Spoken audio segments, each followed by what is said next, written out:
নমস্কার, আমি অ্যাস্ট্রোলজার মনীষা শাস্ত্রী বলছি। প্রায় সব মানুষই চায় তাদের নিজস্ব বাড়ি হোক বা নিজস্ব ফ্ল্যাট হোক, কিন্তু সেটা কিন্তু আমাদের রাশিচক্র বিচার করলে দেখা যাবে যে কার কীরকম ধরনের বা কবে বাড়ি হতে পারে বা ফ্ল্যাট হতে পারে।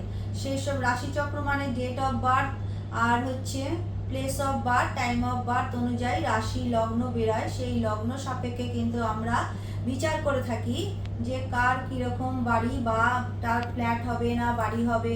অনেক সময় দেখা যায় যে যদি মানে রাশিচক্রের চতুর্থে শনি থাকে, এবার মনে করুন কারোর মকর লগ্ন, শনি আছে চতুর্থে, সেটা ধরুন অশ্বিনী নক্ষত্রে আছে, তার মানে হচ্ছে কেতুর নক্ষত্র। সেখানে দাঁড়িয়ে যখন শনি কেতুর নক্ষত্রে থাকবে, তখন অবশ্যই তাকে সেই বাড়ি কেনার সময় বা ফ্ল্যাট কেনার সময় খুব বিচার বিবেচনা করেই কিন্তু কিনতে হবে। কারণ হচ্ছে সেখানে দাঁড়িয়ে যদি ছকের মধ্যে কেতুর পজিশন ভালো না থাকে, তাহলে সেই বাড়িতে কিন্তু বাস্তুদোষ হয়ে যাবে। আবার মনে করুন সেই শনি যদি ভরণী নক্ষত্রে থাকে, তাহলে সেটা শুক্রের নক্ষত্র হলো, সেখানে কিন্তু মঙ্গল আর শুক্রকে আপনাদের হরোস্কোপের মধ্যে দেখে নিতে হবে কি পজিশনে আছে। অনেক সময় দেখা যায় যে শুক্রের পজিশনটাকে ভালো দেখে নিতে হবে। আর যে বাড়িটা আপনার ল্যান্ডের ওপরে যখন কিনতে চাইছেন, তখন কিন্তু মানে সাউথ ইস্ট কর্নারটা অবশ্যই দেখে নেবেন, কারণ শুক্রের পজিশন ভালো করে দেখে না নিলে যদি কাটা ছেঁড়া ফাটা এইরকম ভাবে হয়, মানে জায়গাটা যদি কোনোভাবে ডিস্টার্ব থাকে, ডিসপুট থাকে, তাহলে কিন্তু সেই জায়গায় কিন্তু কিনলে সেই বাড়িতে মানে সেই জায়গায় যদি বাড়ি করা হয় তাহলে কিন্তু বাস্তুদোষ হয়ে যাবে।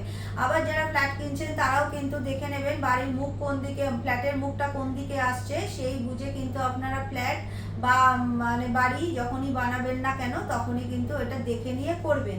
তারপরেও যেটা দেখতে হবে, যদি শনি থাকে আপনার কৃত্তিকা নক্ষত্রে, সেটা কিন্তু রবির নক্ষত্র হয়ে গেল, তাহলে পূর্ব দিকটা আপনাদের কিন্তু ভালো মতো দেখে নিতে হবে। পূর্ব দিকে কিন্তু কোনো কাটা ফাটা এরকম ভাবে ছেঁড়া কোনো জমি কিন্তু আপনারা নেবেন না। সেই ক্ষেত্রেও কিন্তু রবি আর মঙ্গলের পজিশনটা দেখে নিতে হবে, পূর্ব দিক আর দক্ষিণ দিক। যদি রাশিচক্রে এই জায়গাগুলো যদি রাশিচক্রে মঙ্গল রবি ভালো পজিশনে থাকে, তবে অবশ্যই আপনারা জায়গা কিনবেন, কিন্তু জায়গা কেনার পরে বাস্তু মতে সেই বাড়িটা অবশ্যই তৈরি করবেন। না হলে কিন্তু বাস্তুর দোষ থাকলে কিন্তু বাস্তু যদি ভুল হয়ে যায়, বাস্তু তৈরি করার সময় যদি ভুল হয়ে যায়, সেখানে কিন্তু অনেক ধরনের সমস্যা চলে আসে। তাই যখনই আপনারা ফ্ল্যাট কিনবেন বা বাড়ি বানাবেন, তার আগে অবশ্যই ফ্ল্যাট বা বাড়ির মানে বাস্তুটা অবশ্য করে দেখে নেবেন।